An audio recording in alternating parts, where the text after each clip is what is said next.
Hi friends, இன்றைக்கி வீடியோவில் நான் எப்படி பண்ணுறதுன்னு பார்க்கலாம். வீட்டிலே சூப்பராக டேஸ்டியாக சாஃப்டான நான் பண்ணலாங்க. இன்ஃபேக்ட் ரெஸ்டாரண்ட்டில் பண்ணுறதை விட நம்ம வீட்டில் பண்ணுறது ரொம்ப சாஃப்டாக டேஸ்டியாக இருக்கும். வாங்க ஸ்டெப் பை ஸ்டெப் பார்க்கலாம். அது கூட சேர்ந்து பன்னீர் பட்டர் மசாலா சூப்பர் காம்பினேஷன், அதுவும் ஸ்டெப் பை ஸ்டெப் பார்க்கலாம். ஃபஸ்ட்டு ஒரு பெரிய வானிலையில் ஒரு பெரிய பாத்திரத்தில் நான் கொஞ்சமாக ஒரு ஸ்பூன் ஈஸ்ட்டும் ஒரு வார்ம் வாட்டர் ஒரு அரை டம்ளர் வார்ம் வாட்டரும் போட்டு கொஞ்சமாக சுகர் போட்டு கலந்து வச்சுட்டேன். 10 நிமிஷம் கழித்து பார்த்தீங்கன்னா நல்லா நுரைச்சி பொங்கி இருக்கும். அதுக்கு மேலே ஒரு அரை கிலோ மைதா மாவு சேர்த்துக்கிட்டேன். மைதா மாவு தாங்க சேர்க்கணும், வேறு வழி இல்லை. இது எப்பயாச்சும் ஒரு தடவை செய்கிறது தானே. ஸோ இன்றைக்கி ஒரு நாள் நம்ம டயட் பார்க்க வேண்டாம். கோதுமை மாவில் செஞ்சால் அவ்வளோவா நல்லா இல்லை. கொஞ்சமாக இல்லை உப்பும் நெய்யும் விட்டு நல்லா கையில் பிசைஞ்சிக்கலாம். பிசைஞ்சு கொஞ்சம் கொஞ்சமாக பால் விட்டு கலந்துக்கலாம். தண்ணி விட்டுறாதீங்க, பால் தான் விடணும் அதுக்கு. நெக்ஸ்ட்டு இன்னொரு வீடியோவில் நான் இந்த ஈஸ்ட் இல்லாமல் இது சோடா, பேக்கிங் பவுடர் வச்சு எப்படி பண்ணுறது, மேக்ஸிமம் எல்லா வீட்லேயும் இருக்கும். அதை வச்சு எப்படி பண்ணுறது நெக்ஸ்ட்டு வீடியோ போடுறேன். ப்ளீஸ் சப்ஸ்கிரைப் பண்ணிக்கோங்க. வீடியோ லாஸ்ட் வரைக்கும் பாருங்கள். நம்ம நல்லா கலந்துட்டு ஒரு அரை மணி நேரத்துக்கு மூடி வச்சா போதும். பிகாஸ் ஈஸ்ட்டுங்கிறதுனால அரை மணி நேரம் டு 3/4 மணி நேரம் நீங்கள் ஊற வச்சா போதும். ரொம்ப நேரம் பண்ணணும் இல்லை. அந்த பேக்கிங் பவுடர் பேக்கிங் சோடா போடும்போது தான் 2 மணி நேரம் ஊற வைக்கணும். நெக்ஸ்ட்டு வீடியோவில் நான் டீட்டெயிலாக சொல்கிறேன். ஒரு அரை மணி நேரம் கழிச்சு பார்த்திங்கன்னா நல்லாவே இந்த மாதிரி பொங்கி வந்துடும். கையில் ரொம்ப சாஃப்டாக இருக்கும். பிசைஞ்சு பார்க்கும்போது நல்லா இப்படி கையில் வச்சு பிசைஞ்சிக்கலாம். உள்ளே அந்த கிராக் எதுவுமே இருக்கக்கூடாது. இந்த மாதிரி இதில் வச்சு ஒரு 5 நிமிஷம் நல்லா பண்ணிங்கன்னா நல்லா திரண்டு சூப்பராக வரும். ஸோ நம்ம குட்டி குட்டி பால்ஸாக போட்டுக்கலாம்.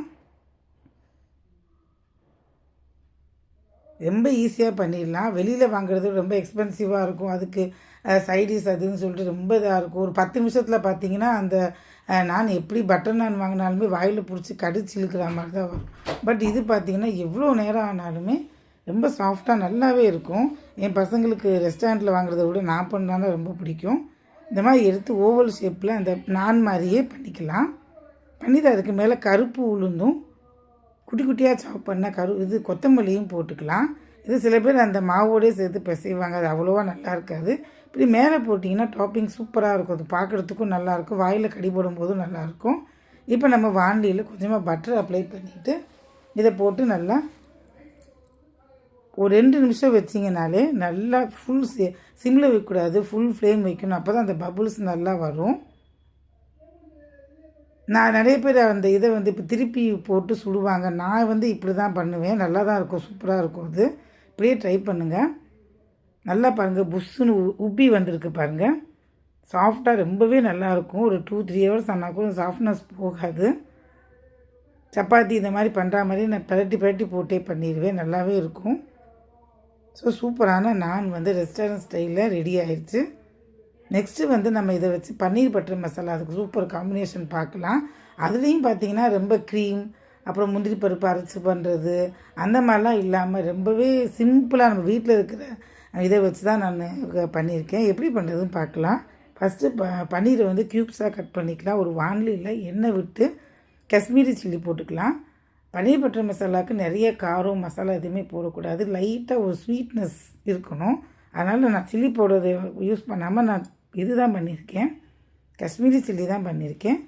நல்லா வதக்கிட்டு ஒரு 10-15 கேப்சிகமும் போட்டுக்கலாம். ரெண்டையும் வதக்கிட்டு ஒரு பிளேட்டில் மாற்றிக்கலாம். அதே வானிலையில் பார்த்திங்கன்னா பெருசாக கட் பண்ண வெங்காயம், 2 பெரிய சைஸ் வெங்காயம் கட் பண்ணியிருக்கேன். கொஞ்சமாக இஞ்சியும் பூண்டும் போட்டு வதக்கிக்கலாம். இது கூட 2 காஷ்மீரி சில்லி, இதுவுமே காஷ்மீரி சில்லி தான் யூஸ் பண்ணியிருக்கேன் நான். அதையும் சேர்த்து வதக்குங்க. இப்போ வீட்டில் கொஞ்சமாக சன்ஃப்ளவர் சீட்ஸ் இருந்துச்சு, அதுவும் போட்டுக்கிட்டேன். கொஞ்சமாக பொட்டுக்கல்லையும் போட்டுக்கிட்டேன். இப்போ எல்லா வீட்லேயும் சீட்ஸ் கண்டிப்பாக யூஸ் பண்ணுவீங்க. இது 2 இல்லைன்னா ஒரு 4-5 முந்திரி பருப்பு போட்டுக்கலாம். நான் வீட்டில் இது 2 தான் இருந்ததுனால ஈஸியாக அதை வச்சே பண்ணிவிட்டேன். டேஸ்ட்டும் சூப்பராக இருக்கும். க்ரீம் அந்த மாதிரிலாம் எதுவுமே கிடையாது. இப்படி தான் போட்டு வீட்டில் இருக்கிற சாமான் போட்டு தான் நான் வதக்கிட்டு இருக்கேன். இன்னொரு வானிலையை வச்சு நிறைய அதில் பட்டர் போட்டுக்கோங்க. பட்டர் கரைஞ்சது கொஞ்சமாக 1 ஸ்பூன் ஜீரகம் போட்டுக்கோங்க. அப்புறம் கொஞ்சமாக திருப்பியும் காஷ்மீரி சில்லி போட்டுக்கலாம். அரை ஸ்பூன் காஷ்மீரி சில்லி, அரை ஸ்பூன் தனியா பவுடர், அரை ஸ்பூன் ஜீரக பவுடர் எல்லாமே போட்டு நல்லா வதக்கலாம். இப்போ தான் கடைசியில் ஒரு அரை ஸ்பூன் நான் சில்லி பவுடர் போட்டிருக்கேன். ஸோ ஜாஸ்தி இதில் இதே இல்லை, காரமே இருக்காது. மசாலாவும் கொஞ்சம் கொஞ்சம் தான் போட்டிருக்கேன். இது நல்லா இப்படி பொங்கி வரும்போது அந்த மிக்சியில் அரைச்சி வச்சுருக்க அந்த பேஸ்ட்டையும் போட்டுக்கலாம். கொஞ்சம் வதங்கினா போதும், பிகாஸ் அதுவே நம்ம வதக்கி தான் அரைச்சிருக்கோம். கொஞ்சமாக தண்ணி விட்டு நல்லா கொஞ்சம் ஒரு பபுள்ஸ் வர வரைக்கும் நம்ம கொஞ்சம் மூடி போட்டு வேக வச்சுக்கலாம். ஒரு 5 நிமிஷம் ஆயிடுச்சு, நல்லா வதங்கிடுச்சு பாருங்கள், பபுள்ஸ் வருது. இப்போ கடைசியாக அந்த வதக்கி வச்சுருக்கிற பன்னீரை இதையும் போட்டு நல்லா கலந்துக்கலாம். ரொம்பவே டேஸ்ட் நல்லாயிருக்கும் ஃப்ரெண்ட்ஸ். இதுக்கும் அந்த பன்னீர் பட்டர் மசாலாவுக்கும் அந்த நானுக்கும் கேட்கவே வேணாம், சூப்பராக இருக்கும். நான் கடைசியாக சர்வ் பண்ணும்போது மேலே பட்டர் அப்ளை பண்ணி பண்ணுங்கள், ரொம்ப நல்லாயிருக்கும். அவ்வளோதான், இது முடிஞ்சிச்சு. மேலே பாருங்கள் என்ன நல்லா பிரிஞ்சு வந்திருக்கு. கடைசியில் அந்த கஸ்தூரி மேத்தி போட்டு இறக்குங்க, அதுதான் மெயின். அந்த ரெஸ்டாரண்ட் ஸ்டைலில் அந்த வாசனை அந்த டேஸ்ட்லாம் வரதுக்கு இதுதான் மெயின். இது பார்க்க ரெண்டுமே ரெடி ஆகிடுச்சு. சூப்பரான நான் பண்ணியாச்சு. நெக்ஸ்ட்டு நாளைக்கு வீடியோவில் நான் வேறு ஒரு டைப் ஆஃப் இதுவும் சொல்கிறேன். ப்ளீஸ் சப்ஸ்கிரைப் பண்ணிக்கோங்க சேனலில். எந்த ஃபீட்பேக் இருந்தாலும் சொல்லுங்கள், சப்ஸ்கிரைப் பண்ணிக்கோங்க. தேங்க்ஸ் ஃபார் வாட்சிங்.